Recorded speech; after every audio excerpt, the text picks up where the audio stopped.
Salut tout le monde et bienvenue dans cette revue de presse. On démarre avec la leçon du PSG. Les champions d'Europe ont vite remis les pendules à l'heure après 2 matchs sans briller. Ils ont écrasé l'Inter Miami 4-0 en 8e de finale de la Coupe du Monde des clubs. La balade américaine pour le PSG qui continue tranquillement son chemin dans ce format inédit, grâce notamment au doublé de son Little Big Man, João Neves. Le milieu de terrain portugais a encore été brillant hier en inscrivant son premier doublé sous les couleurs du PSG. Preuve de son importance dans le 11 de Luis Enrique. C'était aussi le grand retour d'Ousmane Dembélé sur les terrains. L'attaquant parisien est entré à 30 minutes de la fin. Ses premières minutes depuis la demi-finale de Ligue des Nations perdue contre l'Espagne début juin. Une fin de loup est espérée pour l'international français qui a lancé la dernière ligne droite vers le Ballon d'Or. Et ça va commencer dès samedi prochain en quart de finale. Avant ça, Ousmane Dembélé a retrouvé son ancien coéquipier du Barça, un certain Léo Messi. Après la rencontre, les deux cracks ont pu échanger leur maillot. Dembouz a eu des mots très élogieux envers l'Argentin. Que c'est bon de te revoir, le meilleur joueur de tous les temps. Continue de marquer l'histoire avec l'Inter Miami, comme tu as fait dans cette Coupe du Monde des clubs. Sûrement le plus beau moment de la journée pour la Pulga qui a vécu des retrouvailles délicates avec le PSG, une défaite 4-0, un match compliqué et une élimination finalement logique. Mundo Deportivo parle d'une dose de réalité. De son côté, le journal AS explique même que Messi ne mérite pas ça. Une telle humiliation face à son ancien club. Un but et merci titre de son côté le journal Marca. L'octuple Ballon d'Or a été excellent contre Porto en inscrivant un coup franc. Mais sinon, on reste loin du Messi des très grandes années. En revanche, la presse française est plus sévère avec Messi. Juste quelques étincelles, écrit Le Parisien. Il a traversé la rencontre sous une cape d'invisibilité, ajoute le journal francilien. D'ailleurs, même sur sa une, il est écrit que le PSG a climatisé Messi, comme un petit air de revanche dans l'air. Sur les réseaux sociaux, c'est pareil, Lionel Messi ne se fait pas épargner. Il faut dire qu'il n'a pas été aidé par ses coéquipiers qui n'ont jamais su se mettre au niveau du champion d'Europe. En attendant, le PSG connaît déjà son adversaire. Le Bayern Munich a battu Flamengo 4-2 dans un match spectaculaire. Les Bavarois, très impressionnants offensivement, affronteront le PSG samedi prochain à 18 h. Et un mot sur la Ligue 1, ça y est, c'est officiel. John Textor a démissionné de son poste de président de l'Olympique Lyonnais. Le club lyonnais a publié un communiqué ce lundi matin pour annoncer la démission du dirigeant américain. Textor est remplacé par Michel Kang au poste de président du club. Sa première mission sera de présenter des arguments suffisamment convaincants pour permettre à l'OL de se maintenir en Ligue 1 après la rétrogradation prononcée la semaine dernière par la DNCG. On file en Espagne, Sport titre ce lundi sur Ronald Araujo. À partir de demain et jusqu'au 15 juillet, tous les clubs pourront activer la clause du défenseur uruguayen qui est de 65 millions d'euros. Araujo a été moins utilisé cette saison mais surtout moins bon. En revanche, pas de changement prévu pour lui, il veut rester au Barça. Il faudra tout de même voir ce que décide de faire le club catalan qui aurait bien besoin de récupérer 65 millions d'euros, notamment pour lever la clause de Nico Williams.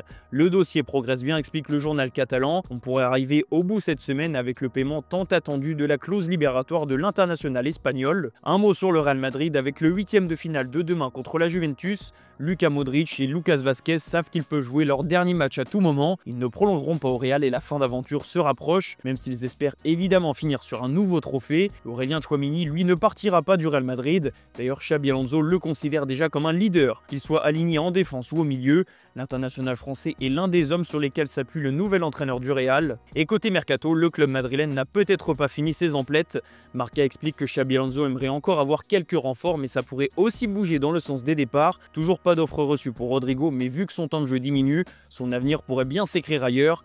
Même chose pour Hendrik qui ne joue pas cette Coupe du Monde des clubs. En revanche, Arda Güler, l'international turc, lui est en train d'inverser la tendance et prend de plus en plus d'importance dans le 11 de départ du Real Madrid. On va prendre la direction du Portugal. Il y a encore beaucoup de bruit autour de la situation de Victor Gyökeres. La porte est ouverte, titre Abola, mais pas à n'importe quelle condition. Et c'est justement ça qui pose problème. Je ne vais pas dire quel est le prix, le joueur sait ce que c'est. Mais je peux vous dire que Victor ne partira pas pour 60 millions plus 10 millions d'euros. Il ne le fera pas, il ne le fera tout simplement pas, a déclaré Federico Varandas, le président du Sporting. Victor Gyökeres n'a pas du tout prévu de se laisser faire comme l'illustre Record.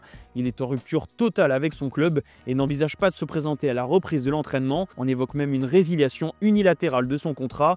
Bref, pour le moment, Gyökeres pousse pour un transfert à Arsenal, mais sa situation n'évolue pas vu les exigences de son président. On va aller en Angleterre pour voir comment est perçue la situation, et c'est un peu la même chose. Manchester United ou Arsenal, deux clubs sont cités, mais c'est surtout l'imbroglio entre l'attaquant suédois et le Sporting qui est mis en cause. S'ils veulent s'offrir Victor Gyökeres, il faudra y mettre le prix, et on parle d'une somme bien supérieure à 70 millions d'euros. En attendant, les Red Devils ont d'autres pistes et à d'autres poste. Le Manchester Evening News a fait un tour d'horizon sur les joueurs qui pourraient s'incorporer dans l'équipe de Ruben Amorim et Warren Zaïre-Emery est cité. Le milieu du PSG à la cote en Angleterre et avec sa situation délicate à Paris, son nom fait forcément parler outre-Manche. Il y a un autre jeune joueur qui s'est montré récemment, c'est Jonathan Rowe.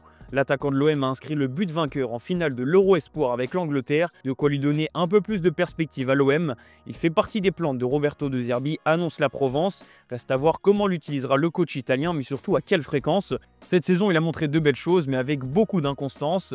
Angel Di Maria, lui, aura moins de pression. Il a joué son dernier match samedi soir avec le Benfica Lisbonne. Des adieux embués explique l'équipe pour l'ancien joueur du PSG qui va retrouver Rosario après 18 ans en Europe. Di Maria aurait aimé un titre pour finir son aventure avec Benfica, mais El Filio va vite oublier cette dernière saison plus délicate, vu son parcours monstrueux sur le continent européen. On va finir cette revue de presse en Italie. L'Inter Milan passe à l'attaque pour son mercato estival. Beaucoup de changements sont à prévoir dans l'effectif interiste qui a déjà vu un changement d'entraîneur avec le départ de Simone Inzaghi et l'arrivée de Christian Chivou. Deux noms sont évoqués et deux joueurs de Parme, Giovanni Leoni et Ange-Johan Boni, l'attaquant français. Au total, l'Inter pourrait dépenser près de 100 millions d'euros. La priorité est de rajeunir un effectif qui est arrivé en bout de course. La preuve avec la claque reçue en finale de Ligue des Champions contre un PSG rafraîchissant. Reste à savoir si l'Inter Milan aura besoin de temps pour faire la transition avec tous ces changements. Voilà, c'est la fin de cette revue de presse les amis, merci de l'avoir suivi et on se donne rendez-vous comme d'habitude cet après-midi pour le JT Foot Mercato.